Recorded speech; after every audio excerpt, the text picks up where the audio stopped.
Tá? Estamos ao vivo. Boa noite a todos. Então, eu sou a Tácita, eu sou psicóloga da Elo. Hoje eu estou aqui com a Luciane Pujol para a gente falar sobre um tema extremamente importante, que é a devolução. Então, antes da gente começar, queria agradecer, Luciane, por teres aceitado o convite, de estar aqui conosco, né? Dividir um pouquinho do teu conhecimento, da tua prática também. Então, se tu quiseres iniciar te apresentando, falando um pouquinho de ti, da tua formação, né? Também da tua prática dentro da questão da adoção, por favor, fique à vontade. Ok. Boa noite, Tássia, boa noite a todos. Eu fiquei muito feliz com o convite, né? O Peterson fez um primeiro contato, depois a Tássia, assim, a gente...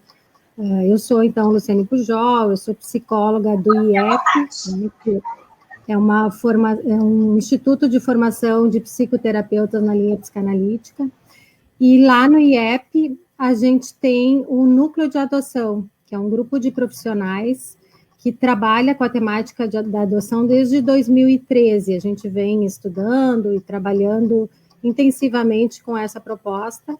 Temos os atendimentos clínicos lá no núcleo de adoção e temos o grupo Travessia, que eu acho que é o que também nos une muito, né, Tácita, que a gente sabe que a Elo, assim, é uma instituição muito importante nessa temática da adoção, que tem vários, também trabalha com grupos de apoio, e a gente lá no IEP também, então a minha trajetória vai por aí, assim, eu sou uma das coordenadoras, eu e a Ana Lúcia Guaranha coordenamos, então, um grupo de apoio a pais no processo de adoção, tanto no pensar sobre a adoção, como na espera e no pós-adoção. Então, o grupo tem esses 3 momentos, assim. E estudamos e atendemos também a questão das crianças institucionalizadas, né? Lá no IEP a gente tem um grupo de crianças de psicoterapia que a gente atende exclusivamente as crianças que estão nos abrigos, nas instituições de abrigagem, assim, também desde 2013. Então, a gente transita por esses vários lados aí da adoção, né? Tanto na questão do atendimento das crianças, quanto nos candidatos e nos pais, assim. Então, é um trabalho que eu gosto muito e fiquei muito honrada de ser chamada aqui pela Elo. Em nome do IEP, agradecer, então, o convite e espero que a gente possa fazer uma live bem bacana sobre essa temática. Ah, que legal. A gente que fica feliz. Essas parcerias, elas são fundamentais, né, Luciane, para que a gente consiga fazer o nosso trabalho. A gente está sempre formando elos e cada vez queremos formar novos elos. Então, assim, essa temática, ela já vem me mobilizando para uma live há muito tempo, né? Eu venho provocando, assim, o Peterson, o pessoal, para a gente fazer, não só pelas notícias que tivemos, né, de algumas devoluções que tiveram repercussões, assim, midiáticas muito grandes, mas especialmente porque como eu atuo no acolhimento institucional também, né, como profissão, além da Elo, a gente vê isso acontecer de uma forma um pouco mais frequente do que a gente gostaria, essas devoluções. Então, quando a gente fala em devolução, primeiro que ele não é um termo jurídico, né? Não se reconhece perante a justiça esse termo, devolução. Se a gente for pegar no dicionário, né? O que é devolver? É mandar de volta, né? É entregar, é remeter, é restituir algo a alguém. Então, coisifica a criança, coisifica o adolescente, porque como se aquilo não tivesse dado certo, como uma mercadoria, vamos pensar dessa forma, e eu estivesse devolvendo isso. Então, esse termo devolução, ele muitas vezes ele é utilizado na literatura, principalmente na literatura brasileira, muitos autores usam essa terminologia, mas, obviamente, ela não é a melhor, né? Porque ela nos traz esse significado de uma coisa. E, obviamente, uma criança, um adolescente, ele não pode ser visto dessa forma e ele nem poderia, de nenhuma forma, ser devolvido, restituído, né? Ou reacolhido, seja lá o termo que a gente for utilizar. Deixa eu só... O meu celular está no mudo. Só estamos ajustando aqui o eco. Então, assim, a literatura nacional, como eu disse, ela usa muito essa nomenclatura, né? Inclusive, assim, para referir que a devolução de crianças adotivas, né, ela se refere exatamente ao rompimento de um processo de adoção, após um período de convivência ou um processo de adoção legalmente finalizado. Então, esse termo é usado na literatura, apesar de não ser usado de uma forma jurídica, né, a justiça não reconhece dessa forma, mas sim, acontece. Crianças são devolvidas, né, ocorrem fracassos de adoções, e aí hoje a gente vai conversar um pouquinho das repercussões disso, né, e o que acontece com essa criança, com esse adolescente, né, com essa família, enfim, mas obviamente a gente vai estar olhando mais para essa criança e esse adolescente. Então, acho que para a gente começar a falar, assim, Luciane, eu queria que tu falasse um pouquinho dentro da tua prática, né, dentro do que tu provavelmente já deve ter acompanhado situações assim. Como é que tu vê, né, a questão da devolução? Não só da questão da terminologia, né, mas falar um pouquinho sobre esse fenômeno, se é que a gente pode usar esse termo. Não estou te ouvindo, acho que tu está sem áudio. Tirei quando tu falou agora do sim. Agora foi. Quando tu trouxesse, assim, a questão do que significa devolver, né? Eu tinha pensado em começar por aí, para a gente... Parece que devolver tem a ver com algo que, bom, não era bem isso, ou, sei lá, né? Quando a gente pensa num produto, é isso, veio errado, não era isso, não era o que eu imaginava, ou não estou precisando, tem alguma coisa a ver com não era o esperado, né? E também pensei que o devolver pode ser algo assim que não é meu, né? Eu tenho que devolver, eu tenho que devolver esse objeto porque ele não é meu, assim. Então eu fico pensando que esse termo, né, devolver, devolução, nos remete a essas questões, né? De não era meu, não é para ficar comigo, tem muito a ver com a ideia de que quem adota passou também pelos seus lutos, né? Então, tem as suas fantasias, tem as suas idealizações. Então, às vezes, parece que o devolver passa muito por aí, assim, né? Não era bem isso, houve alguma expectativa que não foi atingida, né?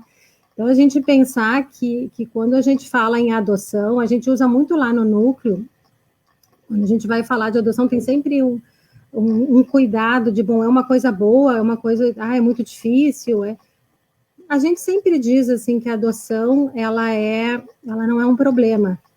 A adoção é uma solução para um problema que aconteceu no meio do caminho, né?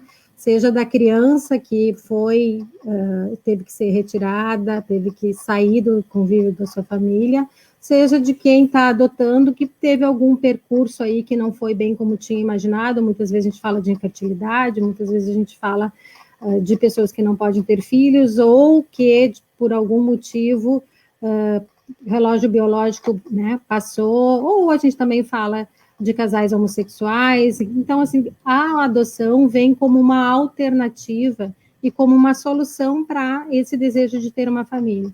Então, quando a gente pensa em devolução, a gente vai pensar que tem algo aí do desejo que não foi correspondido, que eu tive que...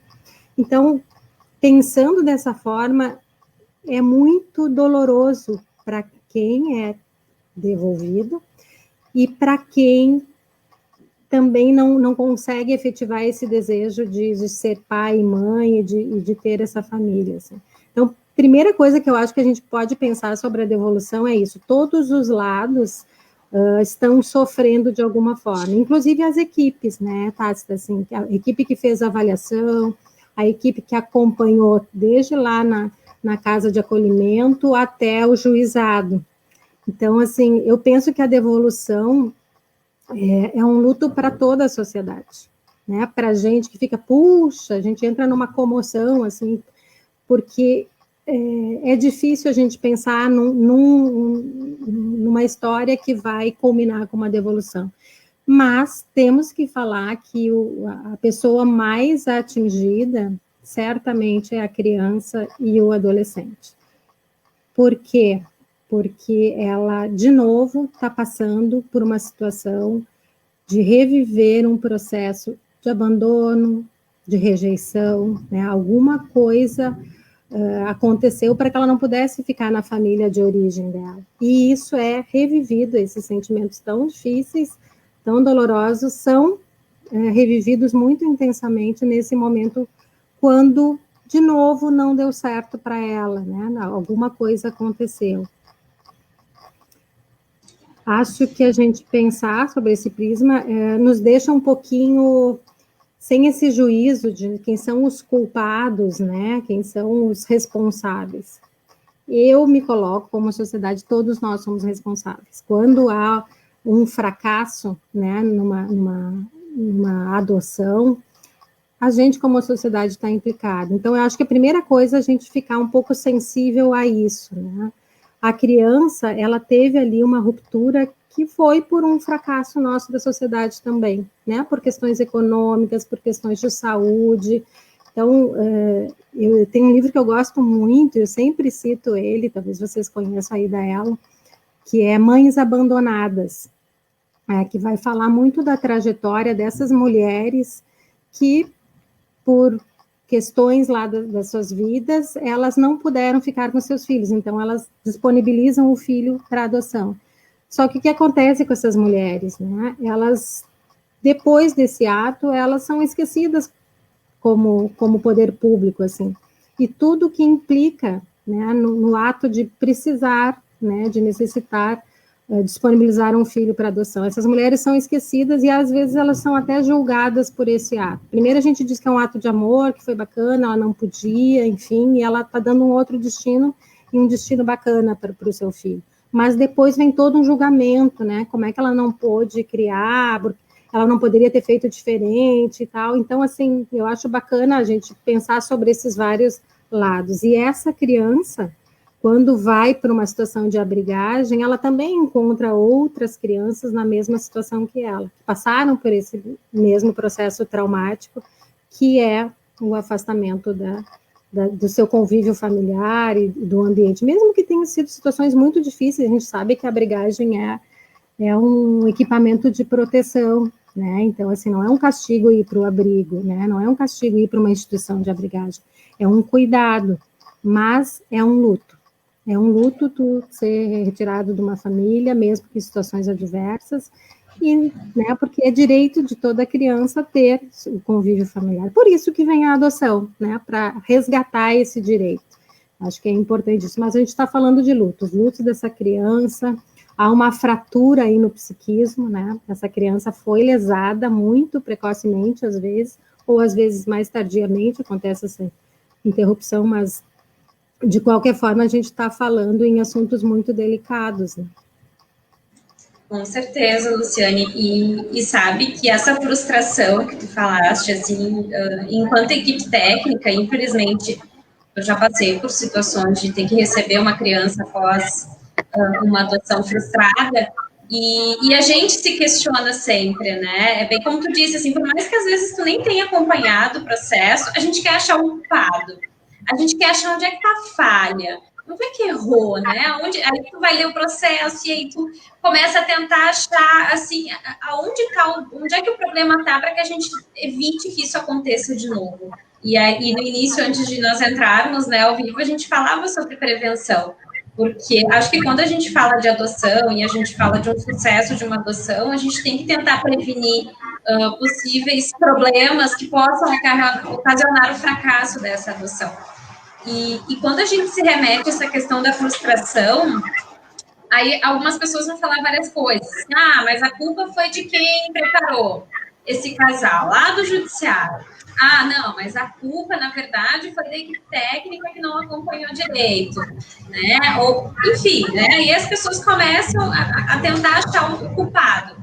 E eu acho que a pergunta não é quem é o culpado, mas acho assim, o que a gente pode fazer para melhorar esses processos, né? O que a gente pode fazer? Bom, a live de hoje é um mecanismo que a gente está usando para conseguir levar informação para as pessoas e talvez essas pessoas que estão se habilitando ou que estão, às vezes, no estágio inicial de adaptação, que está difícil, que elas possam realmente entender, né, que não pode ter devolução, que não pode, né, que o ato da adoção, por mais que a adoção seja irrevogável quando sai a adoção definitivamente, né, e o estágio de convivência seja um período onde as coisas podem ou não dar certo, ainda assim que essas pessoas tenham consciência de que quando elas optam por essa forma de gestação e de parentalidade, que elas tenham muita certeza disso. Porque o filho biológico não tem, né? Não dá certo. Ah, ele chegou lá numa tenridade, ele tá terrível. É isso, né? Às vezes eu conto as coisas que eu fazia quando eu era criança. Digo, olha, mãe, acho que talvez, né? Se eu fosse adotada, não sei, assim, porque, né? Tinha situações muito difíceis, mas que faz parte de uma criança. E aí, vai fazer o quê? Tu não tem que fazer, né? Sua filha é biológica, tu teve que dar conta. E por que na adoção a gente tem essa brecha? Não pode ter essa brecha. Tem que valer da mesma forma. Né? E aí eu faço um questionamento, assim, o que leva uma família adotiva a desistir dos seus filhos? Né? Quais seriam as motivações? Né? A gente lê artigos, vê, enfim, ouve as pessoas falarem e sempre tem a culpabilidade da criança. Né? Mas, assim, o que de fato leva? Existe uma motivação? O que tu acha, assim, Luciane, dentro da tua prática, que levam essas famílias a desistirem dos seus filhos? Eu fiquei pensando isso, assim, até alguém botou aqui, eu estava vendo, que com elas os processos de evolução são irreparáveis. E eu pensei, não, para aí, vamos né? Calma. Porque, sim, são muito...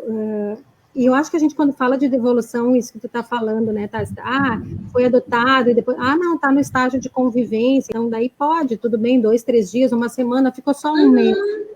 Para o psiquismo não tem esse tempo, uma semana, um mês, um ano, 2 anos, é assim, é esse processo mesmo, não dei certo como filho, né?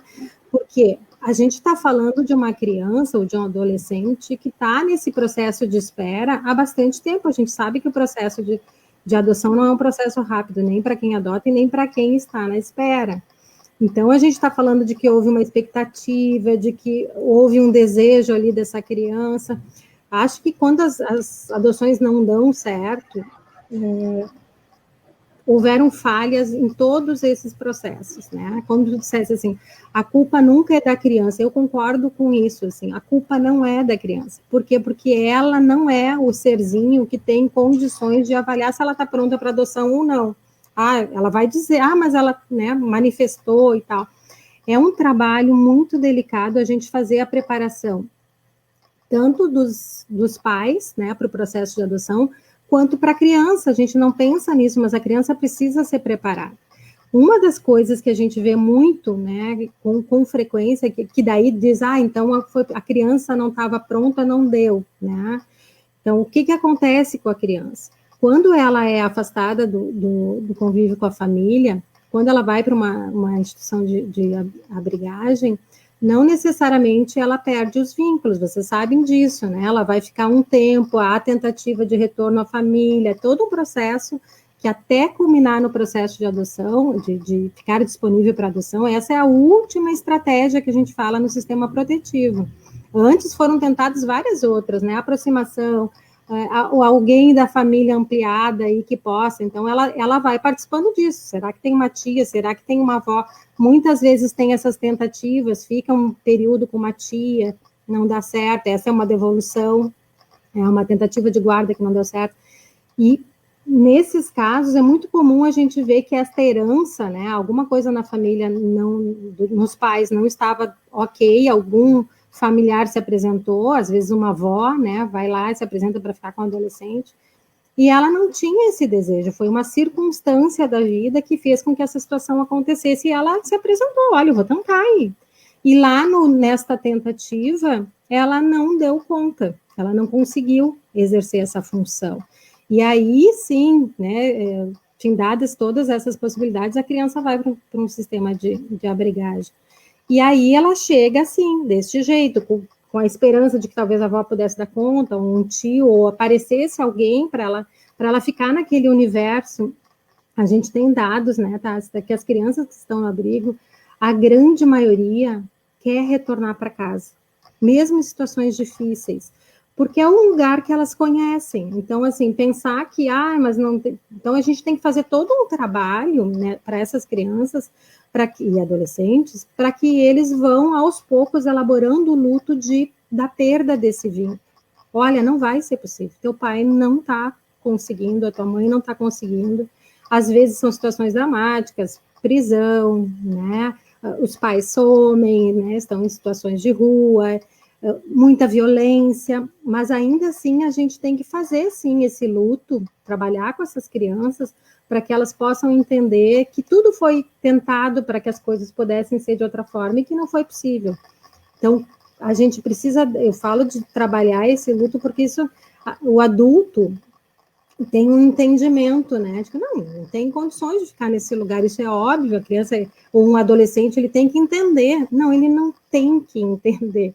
Ele tem que passar por um processo para que aí ele possa elaborar isso, elaborar esse luto, elaborar essa situação que é muito difícil de tu perder um lugar que por direito tu teria, que é ter uma família, ter os teus irmãos, né? A gente fala que tem afastamento de irmãos, tá? Então, assim, acho que é importante a gente saber se esse preparo dessa criança tá ok, né? Foi lá na instituição, conseguiu fazer, ou ela fez uma psicoterapia, ela teve um suporte, ela vai estar mais bem preparada. A gente vê muito isso lá no grupo que a gente trabalha, né, com as crianças em situação de abrigamento. A gente fica, às vezes, 3 anos trabalhando com as crianças em psicoterapia, 2 anos, 1 ano e meio, a gente tem a semanal, né, elas são... E a gente vê muito a diferença que é para essas crianças quando elas têm esse suporte, né, de serem acompanhadas, seja na casa de acolhimento, seja no abrigo, seja no seu tratamento, elas se fortalecem, elas conseguem. Então, elas estão mais preparadas. Aí a gente vai para o outro preparo, que é para os pais, né? Como é que se dá essa preparação? A gente sabe que todo o percurso de fazer um processo lá no juizado, de entrar para o cadastro, ele é um processo que, por si só, já é um início desse percurso, desse preparo. Mas a gente sempre diz lá no Grupo Travessia que essa espera, né, do processo de encontro acontecer, entre a criança chegar e os pais acolherem para o processo de adoção, essa espera não pode ser uma espera passiva.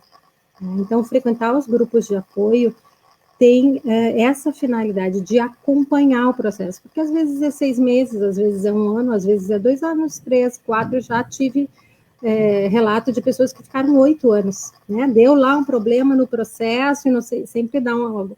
Então, assim, tem processos muito longos, tem outros que não, depende do perfil, né, da adoção, assim. Mas independente do tempo, 6 meses, 1 ano, 2 anos, 3 anos, 4 anos, esse tempo precisa ser um tempo muito trabalhado, para que esses pais tenham bem claro qual é a real motivação dessa adoção. A gente sabe que às vezes tem um cunho mais altruísta, assim, né? As pessoas muito sensíveis que daqui um pouco querem ajudar nas questões sociais do nosso país, que são tão graves e tão importantes. Então, quem sabe, né? Eu tenho condições econômicas, eu me acho uma pessoa bacana. Quem sabe, então, eu vou adotar, né? Às vezes são pessoas que já tiveram até seus filhos, são filhos adultos, ou outras pessoas que nunca tiveram, mas pensam que talvez pudessem deixar esse legado até para a sociedade. Uma das motivações é assim, e acha que vai ser bacana e tal. Então, explorar essa primeira motivação, então pode ser um desejo mais altruísta, pode ser a síndrome do ninho vazio, né? Pessoas que já estão numa idade onde os filhos já foram embora, ou o casamento também já foi embora, né? Ou houve viuvez, tem vários motivos que fazem com que daqui um pouco tu chegue num momento da tua vida, e não precisa ser, às vezes, mais velha, às vezes é cedo mesmo, que tu pensa, minha vida tá meio vazia, as coisas não deram certo, então tem a síndrome do ninho vazio, que saiu todo mundo embora, e tem aquela sensação de solidão, e surge a ideia, então, de preencher isso com, talvez, um filho, uma filha, ou... né? E tem também as motivações de, bom, eu quero formar uma família, eu quero ter essa experiência de ter filhos, e algumas coisas aconteceram, não foi possível. Então, tem vários motivos que levam as pessoas a adotar. Explorar esses motivos é muito importante para a gente evitar essas questões de devolução. Por quê? Acho que é... Pode falar, porque aí a gente entra nessa questão, por que devolve se queria? Disse que queria, estava tudo ok e tal. Porque se enganou. porque a motivação não foi explorada suficientemente. Por isso que a gente fala que ter esse suporte anterior, né, ou pode ser na sua psicoterapia, ou pode ser nos grupos de apoio, se explorar um pouquinho, se perguntar, eu quero mesmo exercer essa função, né, eu quero ser pai, eu quero ser mãe, porque isso é uma função aí, né, vai ter um papel na vida dessas crianças. Porque se a gente não tem isso muito claro, tem só a nível de um desejo assim, eu acho que, não, eu acho que vai ser bom e tal, criam-se muitas expectativas, muitas fantasias e muitas coisas que não estão confirmadas na realidade. A criança que vai chegar, ela não, sinto muito, mas ela não vai estar interessada de se tu vai ajudá-la. Ela quer pai e ela quer mãe, ela quer, né, as figuras ali para cumprir essa função. Então, não adianta tu ser legal e ser bonzinho, porque ela vai dizer lá dos seus lutos, vai ter um dia que ela vai estar birrenta, vai ter outro dia que ela vai estar com uma crise depressiva, com muita angústia, com muita raiva do que aconteceu, e ela vai precisar desse continente, desse lugar onde ela vai jogar toda essa angústia e que esse lugar vai ser um lugar de sustentação. Então, por isso a gente poder pensar que às vezes quando ocorre uma devolução, e às vezes ocorre, sim, eu já tive casos, tu deve ter também acompanhado, de 3 dias com a criança, de 4 dias com a criança. A gente lembra uma promotora lá de Pelotas que trouxe uma experiência, assim, um dos motivos da devolução, uma menininha de 4 anos, porque ela era muito sapeca, ela subia no sofá, ela pulava em casa e tal, e o casal era um casal que gostava das coisas mais organizadas, e não... Então, assim, a gente, né, a gente conversou um pouquinho antes, não é julgar, aqui não é nosso papel julgar, a gente está tentando entender como é que os processos acontecem, para a gente evitar que essa experiência dolorosa para a criança e para o casal, porque eu não estou dizendo que não foi doloroso para esse casal chegar a essa conclusão, é muito doloroso, porque quebra com o narcisismo, com uma onipotência que a gente tem como ser humano, de achar que as coisas, se a gente investir, se a gente fizer, vai dar tudo certo, e não é assim, às vezes a gente faz coisas bacanas e por N questões não dão certo. Então, eu acho que é importante a gente pensar nesse contexto, assim. E tem mais uma ponta que fica muito doída com esse processo de devolução, que é a equipe do judiciário e que é a equipe do acolhimento. Porque também esses profissionais, gente, eles fazem um esforço enorme para que as coisas deem certo. Só que, como todos nós aqui somos humanos, a gente às vezes se mistura nas coisas também. Eu também já acompanhei casos de devoluções, onde a casa de acolhimento, quando recebeu de volta, ficou super tocada, imobilizada, e pegou para si a tarefa de bom, vamos tentar recolocar, vamos ver, vamos achar outra pessoa, né, precisa ter um lugar para essas crianças, e às vezes vão lá de novo, numa super boa intenção, né, e apressam o processo. O que é apressar um processo? Quando há uma devolução, e pode ser 3 dias, 4 dias, 5 dias, 2, é uma devolução. Para nós, assim, que trabalhamos com psiquismo, isso é uma devolução. É dizer para a criança que ela não foi aceita, né? No psiquismo funciona assim, não me quiseram. E se não me quiseram, para o psiquismo infantil, qual é o problema? Eu, né? Eu tenho algo errado. Então, esse registro, não me quiseram, eu tenho algo errado, não é em 1 mês, 2 meses que a gente diz, não, tá legal e tudo vai ficar bem. De novo é um luto, é a revivência do luto. Então, tem todo um Senão a gente coisifica de novo, né? A gente faz uma substituição. Então não deu certo aqui, a gente coloca ali. E a criança não consegue elaborar, porque ela precisa elaborar, que é um novo luto, né? Ela tá... E muitas vezes, sabe, Luciane, esse luto, ele vai fazer essa criança reviver todo o processo, às vezes, da própria família biológica, bem como tu disse. Então, assim, poxa, de novo, então o que isso está me dizendo? Que eu não dou certo em lugar nenhum. Então, não é colocando essa criança rapidamente numa adoção que a gente vai consertar isso, né? Porque a gente tem que primeiro organizar a bagunça. Sabe que tinha uma menina que foi devolvida e ela queria muito logo ser adotada. E aí eu fiz uma analogia com ela, assim, porque ela era muito pequena, de um passarinho, né? Eu disse, quando um passarinho, ele machuca a asa dele, ele consegue logo sair voando? Ela disse, não. Eu disse, o que tem que acontecer? Olha, ele primeiro tem que se curar para ele conseguir voar. Eu disse, o que acontece se ele tentar voar com a asa machucada? Ah, ele vai cair. Eu disse, então, é a mesma coisa com o que aconteceu contigo. Primeiro a gente tem que curar, né, essa ferida, primeiro a gente tem que dar conta do que aconteceu para te poder voar, e voar alto, e não cair. E foi a maneira que ela entendeu que ela precisava se curar e elaborar esse luto primeiro, para depois estar pronta para uma família, né? Então, assim, acho que a gente precisa respeitar isso, porque às vezes a nossa frustração vai interferir, né? Eu tô tão frustrada de não ter dado certo que eu quero que dê certo. E eu quero que dê certo de qualquer jeito, e não é assim. A gente precisa entender que é um ser humano, né? Um psiquismo ainda frágil, que ainda está em desenvolvimento, então a gente tem que ter muito cuidado com o que a gente vai fazer. E quando tu fala, assim, da questão da motivação, é exatamente isso, sabe? Existe uma idealização, existe aquilo até que a Aliciana comentou aqui, né, da questão das expectativas, do filho ideal, né, do filho imaginário, o que eu espero, qual é o filho que vai vir. Então, se tudo isso não está muito bem concretizado, existe um grande risco mesmo de não dar certo. Porque se eu crio no meu imaginário, vamos pensar, é uma menina de 0 a 10 anos, aí eu pensei de 10 anos que ela vai se vestir assim, que ela vai gostar de tal coisa, daqui a pouco são os meus desejos, né, aquilo que eu gosto, e eu tô... E aí não vem desse jeito, né, não deu certo, né, a gente não teve afinidade. Tá, mas o que tu estava esperando? Que tipo de filho tu esperava? Então, assim, eu acho que bate muito com essa questão das idealizações, né? E a gente precisa ter muito cuidado com isso. Então, quando a gente fala, eu sempre digo nos grupos, assim, quanto menor for a nossa expectativa, mais chance tem da gente se surpreender de forma positiva. Então, quanto mais a gente achar que vai vir totalmente diferente do que eu estou imaginando, porque imaginar faz parte. Todo mundo imagina. Até uma gestação biológica. Não, eu não penso. Pensa, sempre pensa, né?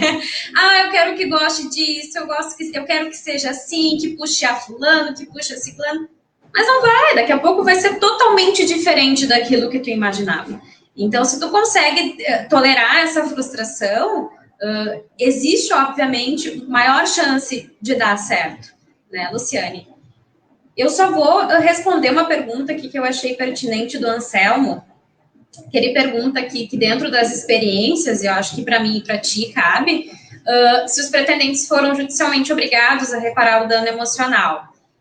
Dos casos que eu acompanhei, não, tá? Mas acredito que até tem algum que tramita aí por alguma questão de pensão alimentícia, algo assim. Mas não tem, assim, algo estipulado em lei, pelo menos até onde eu sei nesse momento, não. Acaba que cada juiz avalia de uma forma, às vezes sim, às vezes tem que, de alguma forma, pagar algum tratamento psicológico, psicoterapia, por exemplo, ou às vezes, né, algum valor financeiro propriamente dito até que a criança complete a maioridade. Eu nunca acompanhei esse tipo de compensação. Eu não sei, Luciane, se tu já teve alguma situação assim que tu tenha acompanhado. Já acompanhei, é uma situação bem delicada e que, sim, o juiz entendeu que o dano para a criança, era uma adolescente, né, que tinha ficado um tempo razoável com a família, mais de um ano, então houve, sim, esse processo ela ficou recebendo pensão, né, até os 21. Então, eu acho que é importante a gente pensar nisso, assim, qual é a consequência para todos, né? E eu sempre penso também nesses casais, porque o que tu falasse ali, né, dessas expectativas, não é ruim ter expectativa, não é ruim fantasiar e idealizar, não é ruim, isso faz parte do ser humano, a gente quando quer algo, a gente fantasia, a gente deseja, a gente imagina, mas ter noção da realidade, da vivência dessas crianças e adolescentes é o que vai fazer com que essas fantasias fiquem mais próximas da realidade, e não fiquem tão idealizadas. Se tu falasse ali da menininha, é muito comum isso, né? E a gente trabalha muito isso com os pais lá no grupo, que vai receber, para a criança que vai para um processo de adoção, quem está aqui, eu estou aqui na minha casa hoje, né? Eu estou aqui na minha casa, eu tenho o meu ambiente, o meu bairro, a minha rotina com os meus vizinhos, as pessoas que moram comigo. Chegar alguém é um desafio, né? Eu adotei, é uma coisa nova, mas eu tenho toda uma rotina aqui e todo, né, trabalho, que vai se manter a mesma, é a criança que chegou. A criança, não, é tudo diferente. Eu sou diferente, as pessoas que moram comigo são diferentes, os vizinhos, o bairro, a escola, às vezes a cidade, às vezes o país. Gente, isso para o psiquismo de uma criança é uma loucura, né? De como é que ela vai dar conta de tudo isso. Ela vai reagir, ela vai ficar brava, ela vai se irritar, ela vai dizer que tu não é meu pai, tu não é minha mãe. Essa reação é absolutamente normal, desejável até, eu diria. Sim. Que ela expresse todo o medo que ela tá, todo o pavor que é essa situação. Então, quando a gente estava dizendo, só que daí quem esperou um pouco desavisado, não teve esse preparo, e aí assim, foi desavisado porque também a gente pode pensar que as políticas, né, não estão dando conta disso, e é o que a gente está fazendo aqui, né, fazendo um trabalho onde a gente está buscando levar informação para que essa política seja uma política efetiva na vida das pessoas. Então, a pessoa chega, o que ela fez? Ela montou o quarto do jeito que ela... Eu me lembro uma colega que uma vez trouxe uma experiência numa casa de acolhimento, que a criança foi para uma situação social extremamente diferente da dela. Então, ela recebeu roupas com o nome dela, ela tinha um quarto maravilhoso, ela foi para uma escola particular, tudo assim, né? A vida do dia para a noite virou outra. E ela não deu conta, ela começou a se atrapalhar, ela começou a mostrar um monte de coisas, e o que é, pegando um pouco aquela coisa que a gente falou, né? Puxa, mas eu estou fazendo tudo certo, eu dei o melhor que eu tinha, e não, como é que ele, né, mal agradecido, vai ver alguma coisa lá, uma coisa ruim que ele tem, de sangue até. É melhor para quem, né, Luciane? É melhor para ti, que vai se sentir bem o teu ego, que tu está fazendo um papel de super pai, super mãe, ou para criança? Para quem que a gente está olhando, né? Mas eu acho que é pensar um pouquinho que é humano isso, a gente achar, às vezes, de uma forma muito simples, né? E não é simples, gente. Então, assim, quem está na espera de adoção, pense sobre isso. Vocês vão receber crianças que passaram por situações difíceis. A gente fala assim, é uma fratura no psiquismo. E fratura, né, precisa de muito investimento para colar de novo, né, que eu falei ali, assim, né, depois de uma devolução, é um processo doloroso, é difícil, mas é possível. Também a gente já acompanha casos de crianças que foram, né, tiveram um processo de adoção e depois tiveram um processo de adoção e conseguiram ser bem acolhidas e bem trabalhadas, e vida que segue, né, e conseguiram dar um outro destino para suas vidas. Então, acho que a gente também tem que ter essa esperança, né, de que as coisas podem se reacomodar. Sim, acho que tudo é o cuidado que se tem, né? Até a Lise Sensi, que está dando uma contribuição super importante, e de fato, assim, concordo com ela, né? A questão da preparação é importantíssima. As pessoas se preocupam demasiadamente com a questão do tempo de habilitação e do tempo de espera, né? A gente ouve muito isso. Ah, mas está demorando. E eu sempre trago uma reflexão de que, ok, a gente está tendo esse tempo, como é que a gente está usando esse tempo? A gente está usando esse tempo para participar de um grupo de apoio, poder refletir sobre as nossas motivações. Será que a gente está usando esse tempo daqui a pouco para elaborar um luto de uma infertilidade? Né? Será que a gente está usando esse tempo? Como é que a gente está usando esse tempo? Porque assim, mas os pais biológicos não se preparam. Se preparam, sim, existe 9 meses de gestação. E durante esse período existe um preparo que precisa ser feito, né? Esses dias até acompanhava o curso de preparação com a Liz, e ela falava uma coisa importante, e falavam sobre isso, assim, que, mas as famílias biológicas vão ler livros, né, as mães vão ler sobre a gestação, sobre os filhos, sobre os primeiros anos de desenvolvimento, e os pais por adoção, estão lendo sobre adoção? Estão procurando livros, autores que falem sobre isso, né? Sobre o estágio de convivência, sobre os testes que a criança faz. Esses pais estão procurando isso, eles estão se preparando. Então, eu também entendo que muito parte dessa preparação, porque quanto mais informação tu tiver, né? Por exemplo, essas pessoas que estão habilitadas, estão assistindo essa live hoje, talvez elas possam refletir sobre algumas coisas, inclusive até sobre o seu perfil. Sei lá, eu coloquei um perfil mais ampliado, mas eu não sei se eu dou conta de receber um adolescente.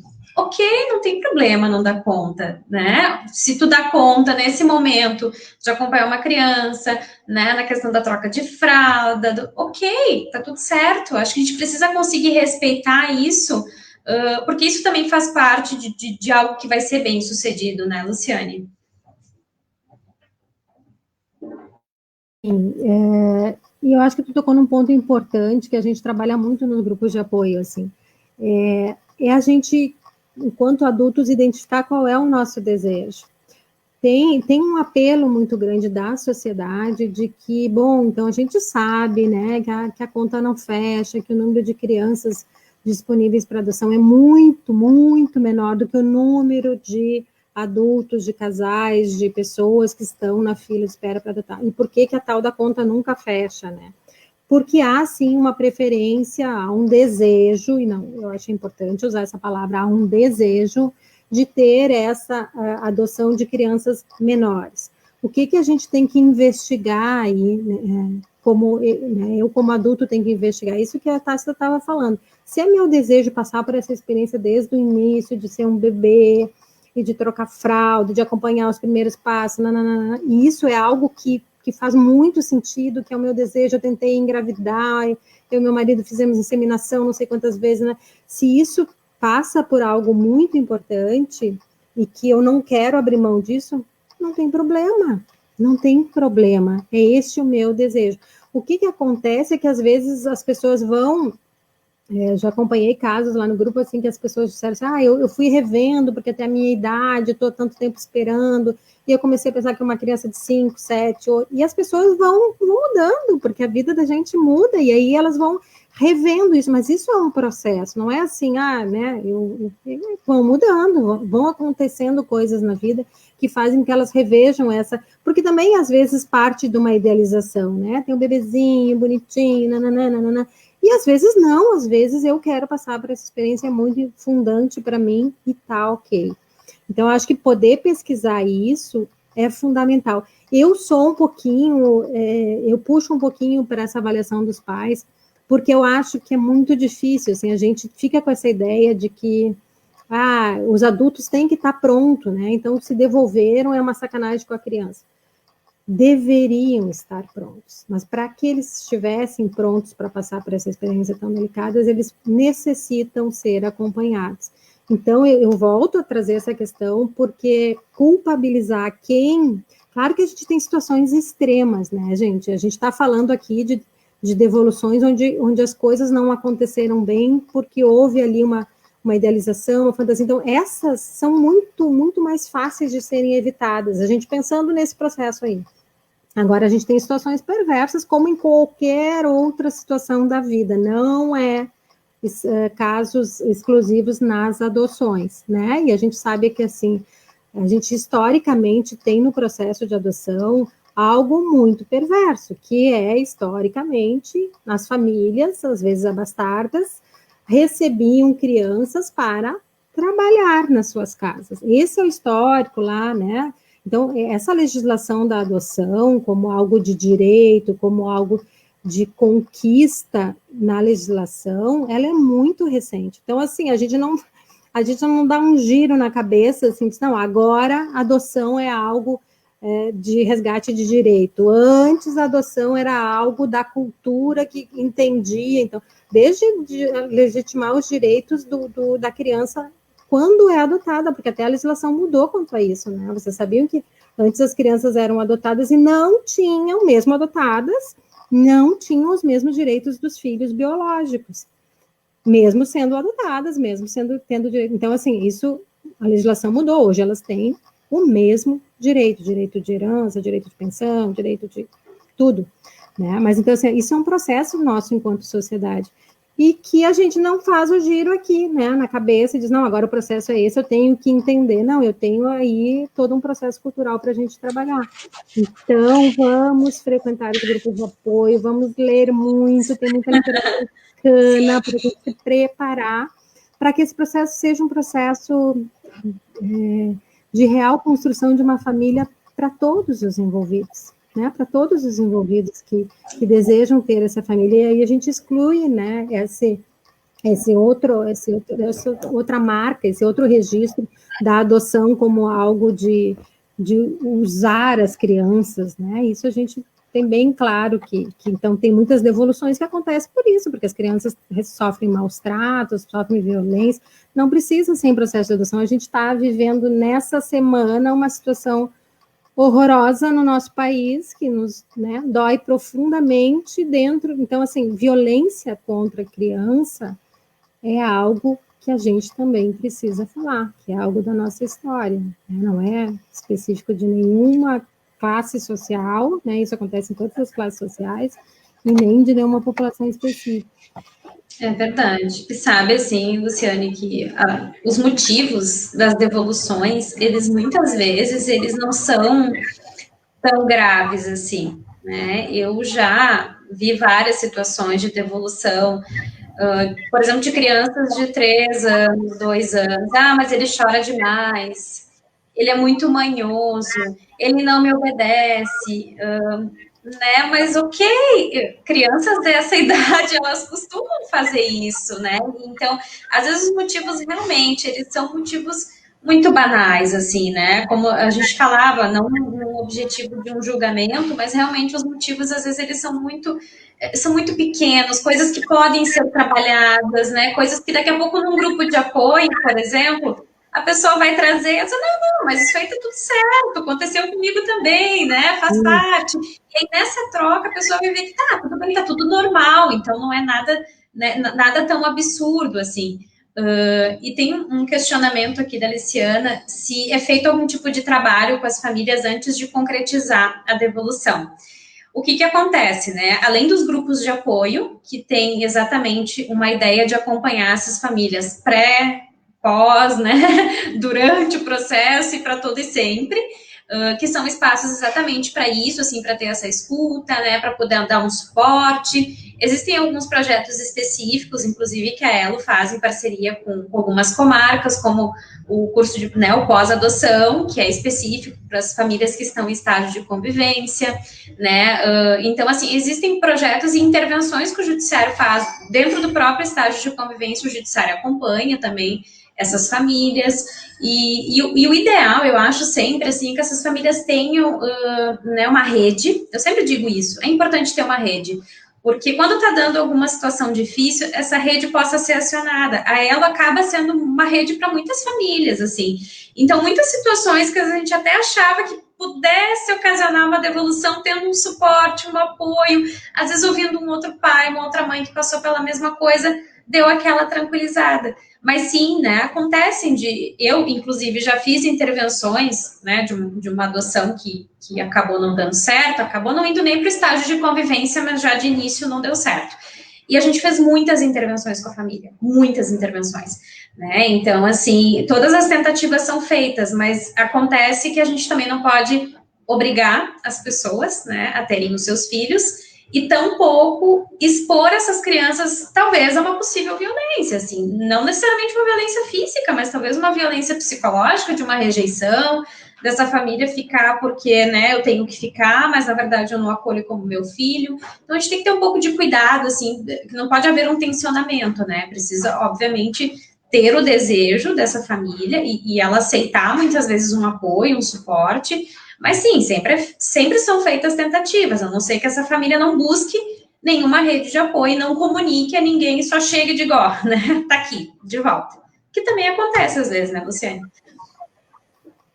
Eu acho que isso que tu falaste é bem importante, eu também já acompanhei casos, porque assim, o que no imaginário das pessoas que adotam e da criança, a fantasia de devolução, ela é sempre presente, ou a fantasia de roubo, né?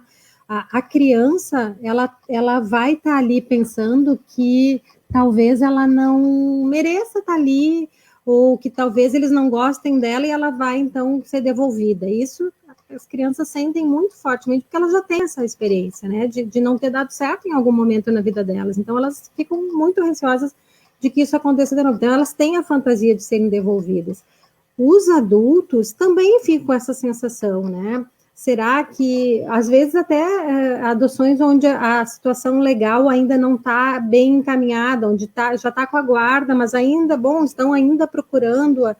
Isso acontece, né? De ainda não ter efetivado. Tem todos os indícios de que vai efetivar a adoção, mas ainda não concluiu o processo e as pessoas topam. Olha, eu estou falando de uma adoção, né? Meios judiciais, legais e tal. Mas fica com essa fantasia, ou com a fantasia de que daqui a um pouco a criança vai querer procurar os pais e vai voltar para eles, né? Quando crescer e vai me abandonar. Então, a fantasia do abandono está dos dois lados aí, tanto da criança quanto de quem adota, né? De que daqui a um pouco possa se desfazer isso. Então, sabendo disso, e a gente sabe que essa fantasia ela é legítima, fantasiar isso é algo que ocorre no processo, a gente, é isso que tu falasse, nos grupos de apoio a gente conversa muito isso, a gente tem às vezes pessoas que já adotaram, já tem um tempo, mas isso aconteceu comigo, é assim mesmo, eu também achava que ia do dia para a noite iam levar meu filho e tal, eu sentia isso, porque nananana.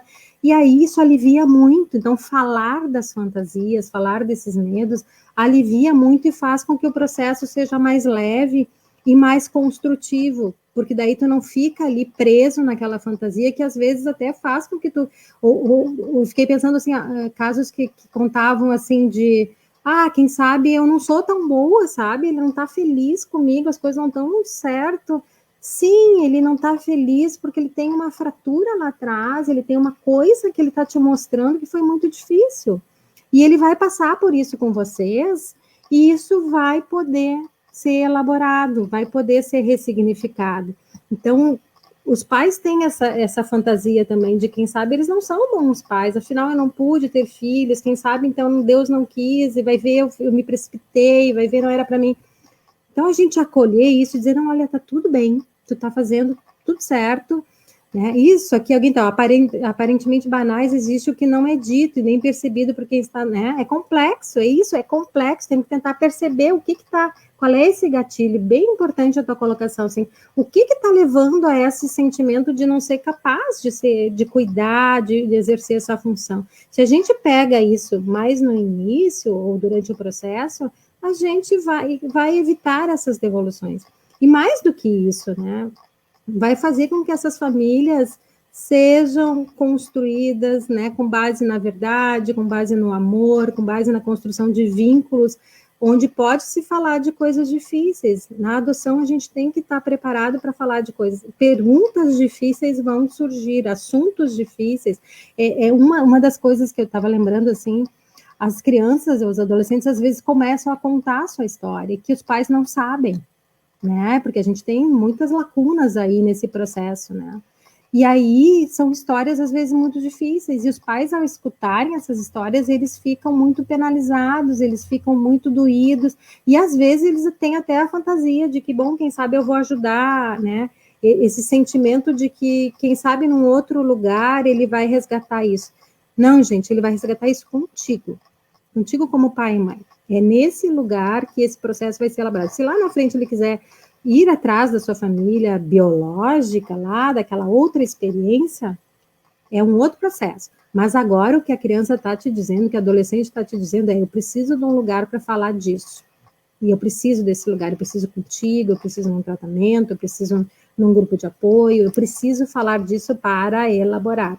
Então, se a gente pega ali, como disse a colega que trouxe, a gente pega esse gatilho, eu já acompanhei casos que as pessoas estavam e a gente foi e vida andou, vida seguiu e as pessoas ficaram aliviadas porque elas não queriam devolver, elas não queriam perder seus filhos, mas elas achavam que era a única solução, que daqui a um pouco não ia ter jeito, né, porque a coisa estava muito difícil, às vezes...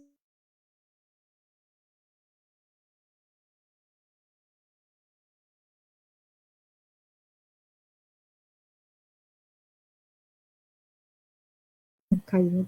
Oi, caiu aqui para mim, não sei se caiu para ti. Oi? Para mim, tu congelou, Tácita, não sei se... Tá me ouvindo? Não? Oi, agora voltou. Para mim, tu tinha congelado, não sei se eu congelei também. Essa chuva não está nos ajudando, mas vamos lá. Não sei se Sabe, acho. eu acho que, de repente, eu queria que a gente pudesse falar um pouquinho, Luciane, assim, das consequências logo que ocorrem as evoluções, né, as consequências para as crianças, o quanto isso pode interferir no desenvolvimento, até nas suas futuras relações afetivas, na sua vida adulta. E, claro, tem a questão do acompanhamento, mas muitas não têm acompanhamento, né, Luciane? A gente sabe, assim, que a maioria dos serviços, obviamente, dependem do serviço público, nem sempre dá conta. Não é nenhuma crítica, assim, é realmente entendendo a demanda que é do nosso país, assim. Então, dentro disso, assim, quais são as possíveis consequências, né? O que a gente pode fazer daqui a pouco até para tentar prevenir? Quais são as alternativas que se tem, né, dentro da psicologia, de outros serviços que possam auxiliar? Queria que tu pudesse falar um pouquinho disso, até dentro do trabalho que tu também faz.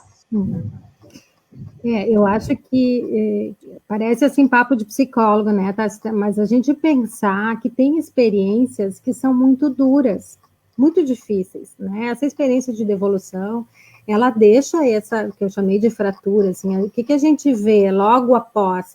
É toda essa desvalia, né? Todo esse sentimento de que eu não sou legal, de que eu não correspondi, e a gente vê desenvolver casos de depressão, transtornos de ansiedade, fobias, transtornos do sono, regride, né? Às vezes vem uma enurese. Então, vem sintomas físicos até, que são muito fortes e evidentes de que essa criança ou esse adolescente, o corpo dele, que a mente dele está gritando, né? Está dizendo, olha, eu não dou conta disso que aconteceu comigo. Eu não dou conta disso que aconteceu comigo.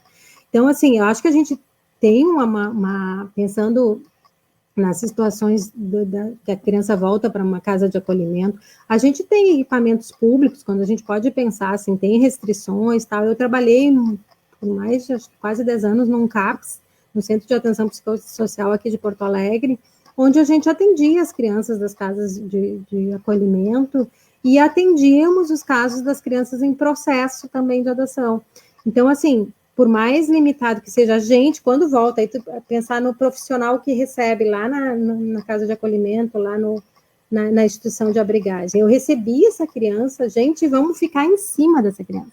Vamos olhar para essa criança, o que ela está apresentando. A gente banaliza às vezes. Ah, não, mas ela ficou só uma semana, 3, 4 dias. Não. Então, esse acolhimento de poder voltar, eu lembro de um juiz aqui de Porto Alegre falando que ele recebeu também crianças que vieram de outro estado e tal, e quando chegou, ele levou as crianças na mesma instituição de abrigagem que elas estavam antes, e as educadoras receberam como a gente recebe uma pessoa querida quando chega na casa da gente, quando retorna. Isso é muito importante. Esse colo, voltar, porque assim, é a sensação de fracasso, né? Eu estou voltando para casa que não é minha casa, porque não deu certo. Então, assim, a gente sabe que as crianças, às vezes, nas instituições, elas vão para cima, né? Elas não são tão generosas, às vezes elas, viu, tu veio aqui porque tu é ruim mesmo e tal. Então, proteger desse tipo de discurso, chamar numa rodinha, vem cá, gente, vamos falar sobre isso? Vamos falar sobre isso? Por que está acontecendo isso? Né? E clarear, assim, porque a criança fica com um sentimento muito forte de culpa, de que ela fez algo errado. Eu já vi criança dizendo, eu nunca mais vou ser adotada, porque o juiz disse que eu não vou mais ser adotada. E eu sabia que o juiz não tinha dito isso. Mas é como ela escuta, ela foi lá no juiz, se apresentou, o juiz, né, a equipe que diz, olha, não deu certo, tu vai voltar. Então, o juiz não deixou eu ser adotada. Até para se aliviar um pouquinho, né, disso, assim, não foi o meu pai e a mãe que dizer, foi o juiz que disse que não dava. São os mecanismos de defesa que a criança vai usar para lidar com isso. E está bem que ela use num primeiro momento, que ela negue que houve ali um processo de que não foi possível, porque esses adultos não conseguiram levar adiante. Isso é uma defesa necessária. Às vezes negar, vamos falar, às vezes ela precisa de um tempo, sabe? Se recolher, lamber as feridas, ficar quietinha. Então, a gente acompanhar todo esse processo com essa delicadeza, é o que vai ajudar a ela se reconstruir. Se a gente vai, vida que segue, agora tu voltou, volta para a escola, né? Vamos ver se tu for adotado. Não dá. Aí a gente fica com essas coisas que vão reverberar lá no mundo adulto que tu estava perguntando, né? Lá numa relação onde eu fico insegura, onde eu fico projetando no meu parceiro, na minha parceira, um lugar de ser cuidada, de ser amada incondicionalmente, onde eu busco qualquer relação para ter uma relação, então eu busco relações nocivas. Isso vale para relações, isso vale para trabalho, né? Há uma autoestima ali que foi machucada muito precocemente. Então, por isso que a gente precisa olhar muito bem para esses processos e empoderar essa criança.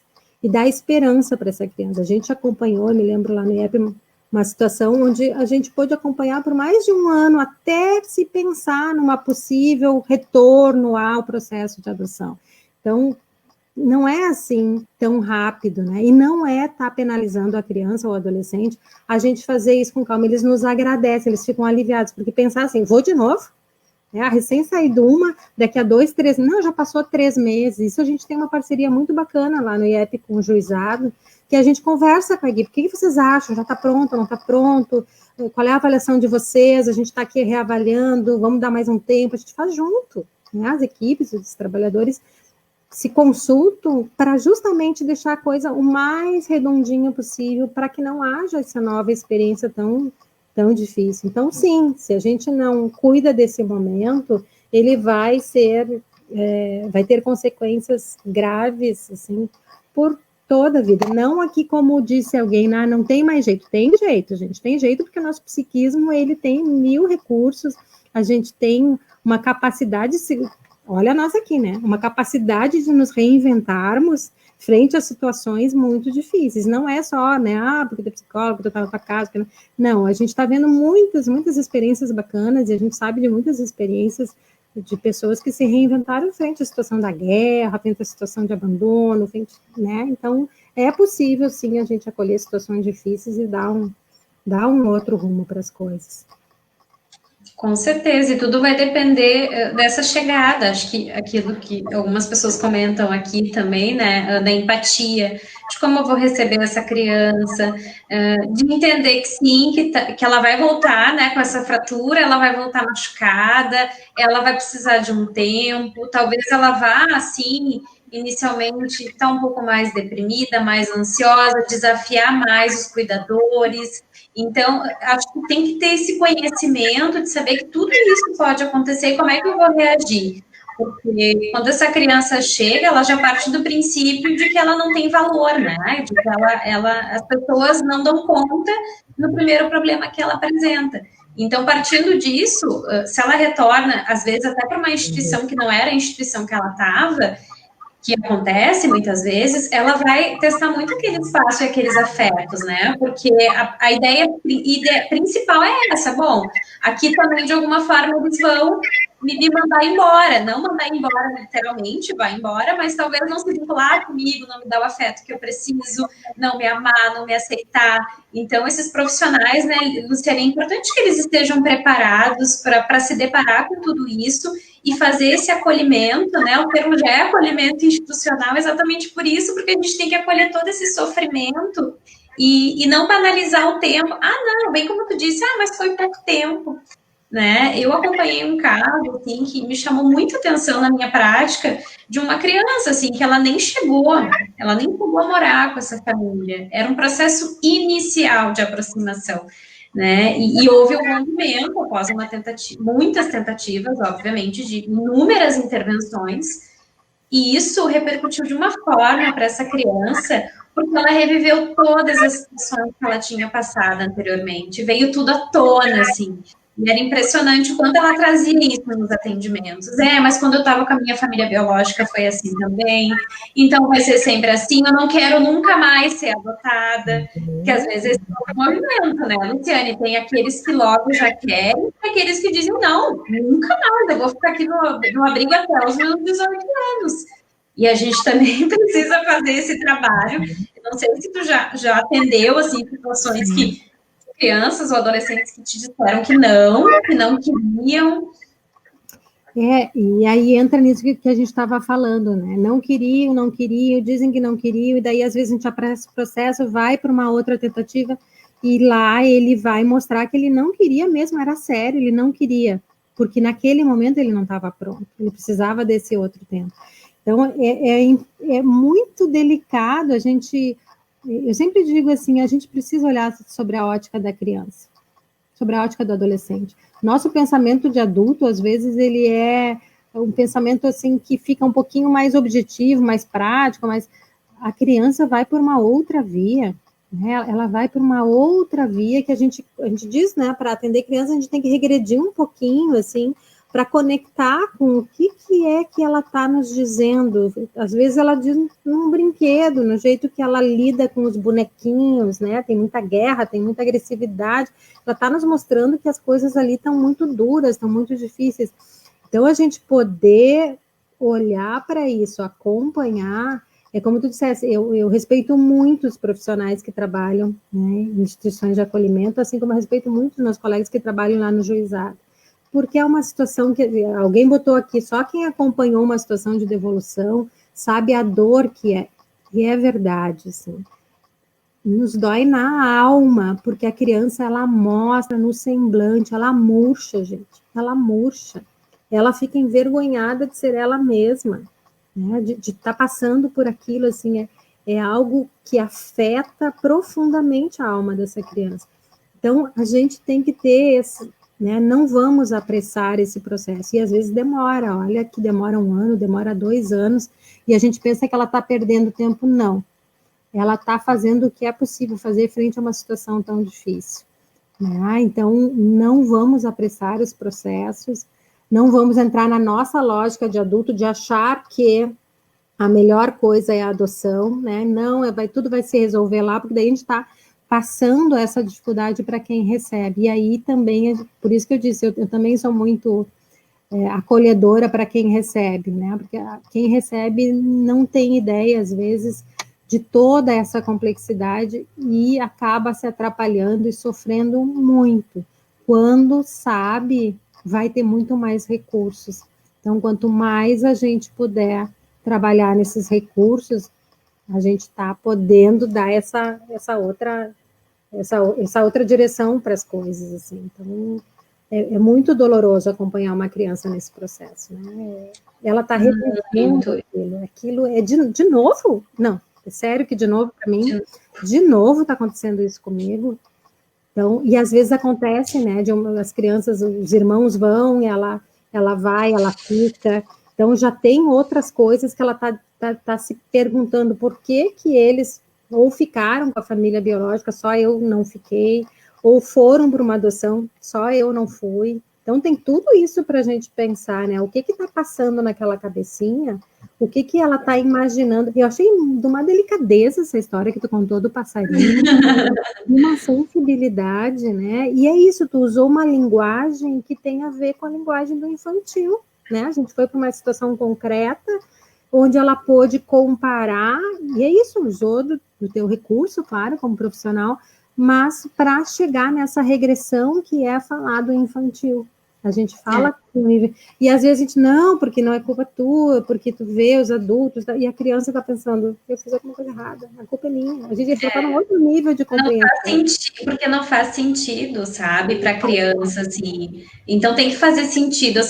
Eu gosto muito de usar analogias, assim, para explicar as coisas, porque esse universo jurídico, esse juridiquês, essas terminologias, eles não entendem, né? E aí eles voltam a ser extremamente machucados, fragilizados. E tu vem com um monte de juridiquês, daí tem a destituição do poder familiar, e aí... Não, calma, sabe? Vamos tentar ter um pouco mais de empatia, entender mais o que está acontecendo, fazer um acolhimento, sabe? Eu acho, assim, que esse momento, ele é tão frágil, que é aquela coisa do carinho, sabe? Do afeto, de acolher a dor do outro. Eu acho que é isso, assim, tu conseguir acolher essa dor como se ela fosse tua, mas, ao mesmo tempo, não entrar num processo de pena, né? Porque daí tu não vai conseguir fazer um trabalho. E é isso, assim, bom, vamos lá então, né? Vamos ver a escola, né? Vamos ver essa casa nova que está chegando, né? Essa coisa receptiva. Eu parto do princípio assim, vamos pensar, claro, eu vou dar um exemplo muito banal, próximo ao que é a situação que a gente está falando, né? Mas vamos pensar um adulto que sai de casa e não dá certo, né? Sei lá, fui tentar morar sozinho, não deu certo, não conseguiu pagar suas contas, tem que voltar para casa. Como é que ele quer ser recebido? Acho que a gente que é adulto, a gente tem que tentar se colocar em alguma posição semelhante para entender o que acontece. né? Exatamente por isso, poxa, eu quero ser bem recebido, eu não quero chegar em casa, ó, te avisei, eu te disse para tu não sair de casa, eu disse que tu não ia conseguir te sustentar. Não, né? Bom, meu filho, ok, não deu certo. Vamos lá, vem para cá, vamos pensar junto. Esse acolhimento. A criança não quer chegar na casa e ouvir assim, o que tu aprontou? O que tu fez para voltar? Né? Então, assim, dizer que ninguém nunca disse isso, difícil, né? Talvez sim. Então, a gente tem que ter cuidado, né? A gente tem que ter... Que isso pode causar uma dor ainda maior, né, Luciane? Imagina, eu já estou super fragilizado, me achando a pessoa menos amada do mundo, e eu vou chegar e esse lugar só vai estar reforçando isso em mim. Como é que vai ser a minha vida a partir disso? Será que eu vou acreditar que em algum momento eu vou ser amada? Será que eu vou conseguir estabelecer relações? Né? Será que cada vez que eu estiver me relacionando com alguém lá na minha vida adulta eu não vou romper porque o medo eminente de não dar certo está em mim? Então, tudo isso são repercussões que podem ocasionar, né, Luciane? Claro, né? É a repetição, né? Eu dizia, repetir para tentar elaborar, né? Tu fica repetindo para tentar elaborar uma situação. Então, tu busca uma situação parecida com o que a gente já viveu, para ver se tu consegue entender, né? Elaborar o traumático, assim. Então, isso é muito importante da gente ter. A gente fala muito assim, qual é o tempo, né? O tempo da criança, o tempo jurídico e o tempo biológico, né? Já está 3 anos, 4 anos. Às vezes esses tempos eles não estão no mesmo nível, assim, né?